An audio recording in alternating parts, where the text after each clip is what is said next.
बोल मधू. माई, आठवते तुला आपल्या गावात एका गरीब घरात एक मुलगा जन्माला आला. त्याच्या दुर्दैवानं पाठोपाठ त्याचे आई वडील गेले. तो अनाथ झाला. गावातली माणसं त्याला तसं बोलायला लागली. त्याच्याकडे त्याच नजरेनं पाहायला लागली. पण एक घर होतं, ते नुसतं बघत नाही बसलं त्याच्याकडे अनाथ म्हणून. त्यांनी त्या मुलाला घरी आणलं, स्वतःच बनवलं, स्वतःच्या घरात आसरा दिला. एक भला माणूस होता. त्याने त्याला जवळ केलं, शिक्षण दिलं, त्याच्या आयुष्याला आकार दिला, त्याला घडवलं. हळूहळू मुलगा त्या घरातलाच एक बनून राहिला. त्या घरात तो सामावून गेला. त्या मुलानं पुढे त्याच घराचं आडनाव लावलं.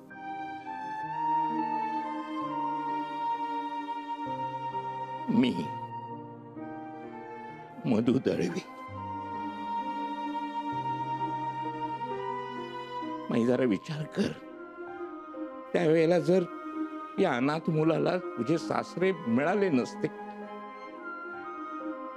त्या घराने त्याला जवळ केलं नसतं, तर म्हणजे काय झालं असतं? माई, दळवींच्या घरी आलीस त्यावेळेला ते घर पाहिलेलं आहेस. त्या घराने मला जवळ कसं केलं ते तू पाहिलंस. हे सगळं पाहून तू माई आता अशी वागतेस? फरक आहे मधू, फरक आहे. तू कोणाचा मुलगा आहे हे माहित होतं. तसं आहे का या मुलीच्या बाबतीत? ती मुलगी दुर्दैवी असेल, अनाथ नाहीये. माई, जरा वेगळा विचार कर ना. माझ्यावर चांगले संस्कार झाले नसते, दळवी कुटुंबाने मला जवळ केलं नसतं, तर मी कदाचित भणंगासारखा असा भरकटत गेलो असतो. काय सांगावं, कदाचित मरूनही गेलो असतो. नको असं बोलू मधू. तसं नाही ग, पण आपण वाढवू तशी मुलं वाढतात ना. आपण चांगले संस्कार करूया ना. मधू, तू बोलतोस ते खरं असलं ना तरी या वेळेला नाही जमणार. मी माझ्या मुद्द्यावर ठाम आहे. नाही, तू जर अशी म्हणायला लागलीस तर मी काय सांगतो. मधु, झालं ना समजावून तुझं? हा, तिला पटत नाहीये ते, मग राहू दे ना. हा, तू कशाला तिच्या गळी उतरवण्याचा प्रयत्न करतोयस? हा,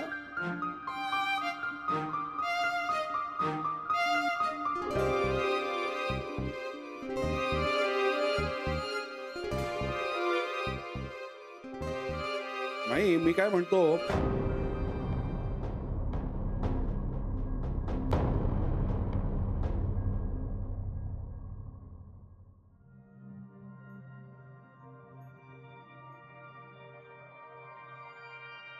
बरं झालं आज तुला येता आलं.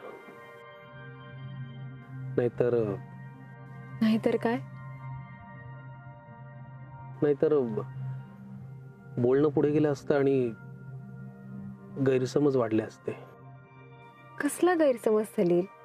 मानसी, मी आज थोडंसं तुझ्याशी स्पष्ट बोलतो. सगळ्यात आधी तर मला तुला सॉरी म्हणायचंय. कारण झालंय असं ना की साखरपुड्यानंतर माझ्याही नकळत माझी तुझ्याविषयीची ना एक हक्काची भावना खूप वाढली आहे. म्हणजे खरं सांगायचं तर मी तुझ्या बाबतीत खूप पॉझिटिव्ह झालोय. माझ्याही लक्षात आलंय की मी पॉझिटिव्ह झालोय. म्हणून तर आता तू भेटलीस आणि मी तुला सांगितलं सुद्धा. पण आईला थोडंसं वाईट वाटतंय. म्हणजे मगाशी तू फोन उचलला नाहीस तेव्हा ती माझ्या बाजूलाच होती. मी तिला म्हणालो की तू नको काळजी करू, मी विचारीन तिला काय प्रॉब्लेम आहे आणि सॉर्ट आउट करून टाकेन. आणि हो, मी तुझ्या बाबतीत खूप चांगल्या अर्थाने पॉझिटिव्ह झालोय बरं का. कारण म्हणजे मला तू खूप आवडतेस आणि तुला माहिती आहे. सिरियसली माझा पॉझिटिव्हनेस हा वाईट अर्थाने नाहीये. काही बोलत नाहीयेस तू, गप्प कायस? तू माझ्याशी खोटं का बोलला सलील? तू म्हणतोस ना तुला मी आवडते, मग खोटं का बोलला माझ्याशी? सांग ना सलील, तू खोटं का बोलला माझ्याशी? नाही ग, खोटं असं नाही, पण माझ्या डोक्यातनं खूप खूप गोंधळ झालाय. मी कुठल्या तरी विचारांमध्ये खूप अडकलोय. मी गडबडून गेलोय. मानसी, हे बघ, मला तू पहिल्याच भेटीत आवडलीस. त्याच्याही आधी जेव्हा मी तुझा फोटो पाहिला मला तू तेव्हाच खूप आवडलीस, खूप मनापासून आवडलीस. आणि हे मी तुला सांगितलं सुद्धा. मग नंतर हळूहळू तू माझ्या आयुष्यात आलीस. मला खूप आनंद झाला की जी व्यक्ती मला आवडली ती हळूहळू माझ्या आयुष्यात येते. आपली मैत्री झाली, मी खूप खुश होतो. आणि हे सगळं ना असं समजूतदारपणाच्या पायावरती उभं राहत होतं. आपण बराच वेळ एकमेकांबरोबर घालवला. हा, नंतर तुझ्या आयुष्यात तुझ्या कुटुंबाच्या बाबतीत काही घडामोडी घडल्या, त्याचा तुझ्यावरती परिणाम झाला, त्याचा तुला त्रास झाला, हे मी समजूच शकतो. मला त्याच्याविषयी काही तक्रार नाही. पण त्यावेळी त्या सगळ्या गोष्टी मी समजून घेतल्या की नाही? घेतल्या ना? हो. पण आता मला असं वाटतं की हे समजून घेणं हे आता फार मागे पडलंय. मी याच्या खूप पुढे गेलोय. म्हणजे हा समजून घेण्याचा मला त्रास होतोय असं मला वाटायला लागलं. कारण काय, प्रत्येक गोष्टीमध्ये पुढचा टप्पा येत असतो. आपली मैत्री झाली, पुढचा टप्पा आला. आता आपण एकमेकांकडे मैत्रीपेक्षाही एकमेकांचा जोडीदार म्हणून पाहायला लागलो. नवरा बायकोचं नातं या दृष्टीने पाहायला लागलं. बरोबर ना? मला तुला रोज भेटावं वाटतं ग, पण भेटायचं म्हटलं की आज काहीतरी यशाचा प्रॉब्लेम आहे, उद्या विक्रांतचा प्रॉब्लेम आहे, हॉस्पिटलचं काहीतरी कारण आहे. मला हे समजून घेता येत नाहीये. आता मला याचा त्रास व्हायला लागला. ह्या सगळ्या गोष्टी महत्वाच्या असतील त्या आहेत, मी नाहीये. मग मी कुठे कमी पडतोय का हा विचार माझ्या मनात येतो. मग तुला मी आवडत नाही का असं मला वाटतं. हे चूक आहे. आणि या गडबडीत, या गोंधळात माझं मन कुठे लागत नाही. मला याचा त्रास होतो. मला असं वाटलं की हे विचारांचं वादळ हे सगळं शांत होऊ द्यावं, हे शमू द्यावं आणि मग तुला भेटावं. आणि याच विचारात मी तुझ्याशी खोटं बोललो. मग शमलं का वादळ? मानसी, तू मला नेहमी म्हणायचीस की मला थोडा वेळ हवाय आणि मी म्हणायचो की मी वाट पाहिजे. पण आता मी तुला म्हणतोय मला थोडासा वेळ हवाय. तू वाट पाहिजे.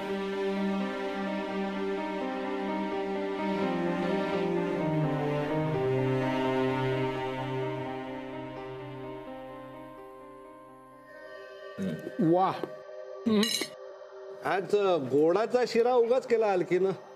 का रे बाबा, मला खूप आवडतो शिरा. तू कशाला उगाच नाकं मुरडतोय? नाही, या घरात गोड खावंसं वाटावं अशी कुठली बातमी येणार नाहीये इतक्यात. नाण्या, तू जे काही बोलतोस ना ते तुझं तुलाच कळतं रे बाबा.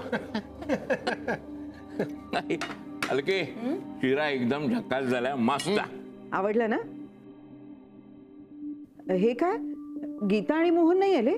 गीता गोडाचा शिरा करायला नव्हती वाटतं. नाही, म्हणजे मला वाटलं तिची झोप झाली नसेल म्हणून मीच हाक मारली नाही. नाही, मला नाही वाटत गीता आणि मोहन इथे येतील नाश्ता करायला. का नाही? का नाही येणार? विक्रांतचं वागणं पार डोक्यात गेलंय त्याच्या. ईशाला या घरात आणायचं, तिला सांभाळायचं, ही जी काही त्यांनी तुतारी वाजवली आहे ना, त्याचाच हा परिणाम आहे. नानू मामा, जे काय ना ते सरळ बोल, आडवळणाने बोलू नको. तुला नक्की काहीतरी माहिती आहे. बोल बोल. तमाशा झालाय, तमाशा. अगो बाई, काय झालं? तुलाच कसं रे माहीत, आम्हाला कसं नाही कळलं? या घरातल्या संकटांची नांदी जी आहे ना, ती पहिल्यांदी या नानूलाच ऐकायला येते. त्याला कोण काय करणार? काल खूप मोठा तमाशा झालाय. अगो बाई, म्हणजे आर्यन लागला ईशा ईशा म्हणून ओरडायला.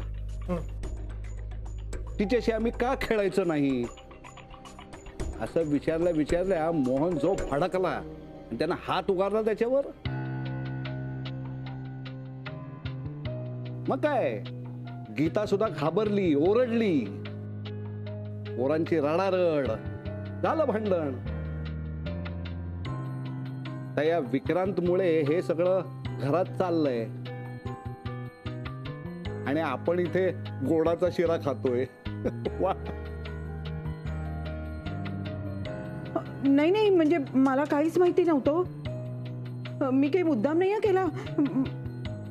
अलके, तू कशाला त्याचं म्हणणं मनावर घेतेस? अगं पण मोहन चिडलाय हे तरी मनावर घ्याल का नाही? ते दोघेही येणार नाहीत बघा तुम्ही. काका काकी अजून आले नाहीयेत का? मी बोलावून आणतो.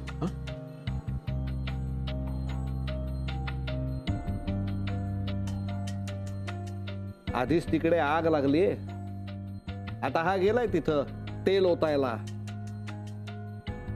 बघा परत भांडण होतं का नाही ते.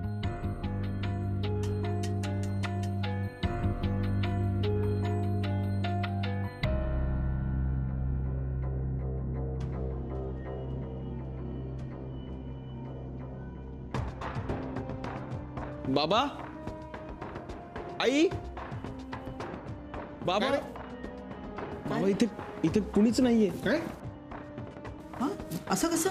मोहन, अरे मी म्हटलं नव्हतं नक्की काहीतरी गडबड आहे. अरे एकत्र असे 4 जण कसे काय जातील? तेच नाही, कसली गडबड. मुलं गेले असतील शाळेमध्ये, मोहन क्लासला घे. तू जरा गीताला फोन लाव रे मधो काका. मी मोहनला. काय झालं? मोहनचा फोन बंद आहे. अरे गीताचा फोन स्विच ऑफ येतोय, असं कसं? म्हणजे गेले घर सोडून. अगो बाई, आता अगं मी नुसता बोलतोय ते हो, बाकीचं सगळं आपण भेटल्यावर ठरवूया. Okay, bye bye. हे काय, तू बॅग भरून कुठे चाललीस? आत्ता नाही जाते, 2-1 दिवसात जावं लागणार आहे मला, म्हणूनच बॅग भरून ठेवली आहे. गोव्याला जाते मी 4 दिवस. काय? आणि मग आम्हाला सांगायची वगैरे काही पद्धत नाही का? सांगायचं काय त्याच्यात? तसंही मी तुम्हाला विचारणार नव्हते, सांगणार होते, पण विसरून गेले. आणि ईशाचं काय? ईशाचं काय म्हणजे? मी नाही घेऊन जाऊ शकत तिला गोव्याला, माझी कॉन्फरन्स आहे तिकडे. अगं मग तिला कोण बघणार? कोण बघणार म्हणजे? मनू बघेल ना. तशी ती कुठे राहते माझ्याजवळ.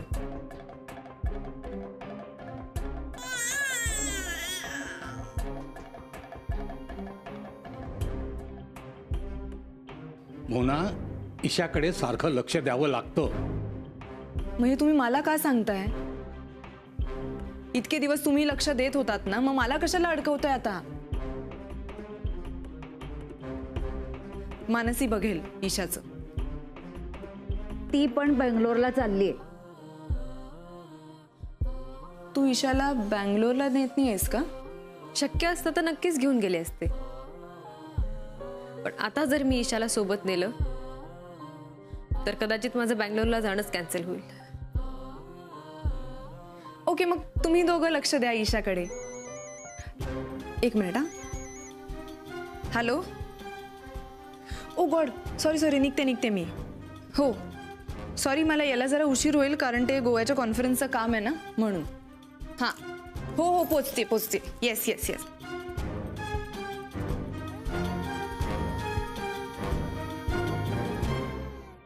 मनू असं का म्हणालीस ग?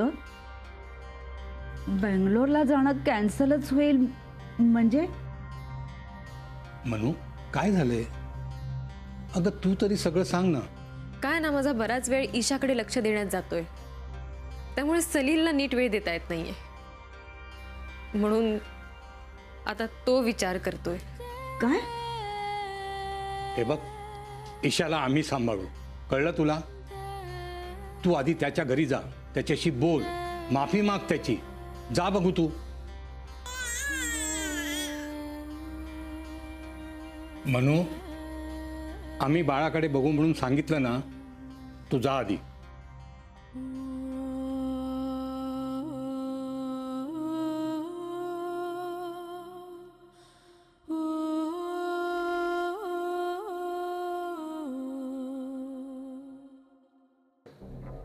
काय रे बाबा नो, काय झालं? हा, असे सगळेचे सगळे वर का गेलात तुम्ही?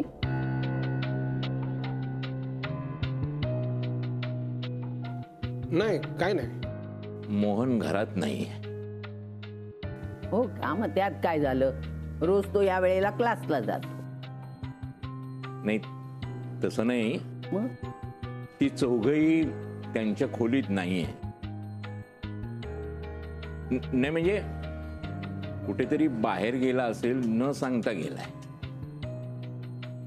येईल ना आता, मोहन येईल. पण फोन तर बंद ठेवलाय ना त्यांनी. अगं बंद म्हणजे काय, तू घेऊन गेलाय फोन? काय कुठे महत्वाच्या कामात असेल, कशाला उगाच कोणाचा फोन वाजला बिजला म्हणून. करेल तो फोन. तू काहीतरी आईला चहा कॉफी आणणार होतेस ते आण ना.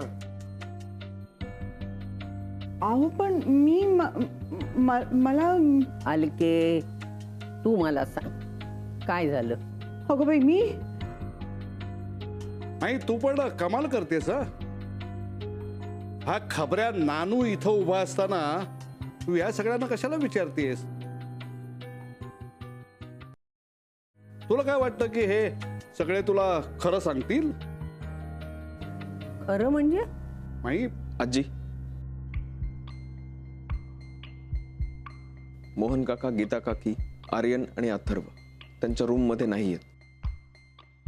नाहीत म्हणजे? म्हणजे काळजीचं तसं काही कारण नाहीये. न सांगता बाहेर गेले. मी सांगतो, मोहन आपल्या कुटुंबासहित घर सोडून गेलाय.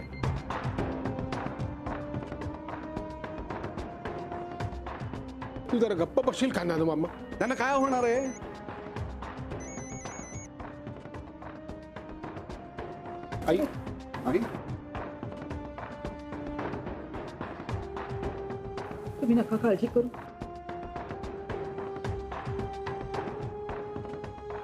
नानू काय बोलतोयस तू? माई, कधी ना कधीतरी हे होणारच होतं. काय घरात आता नवीन पिढीची मनमानी सुरू झाली आहे ना, सगळ्यांना कशी सहन होईल?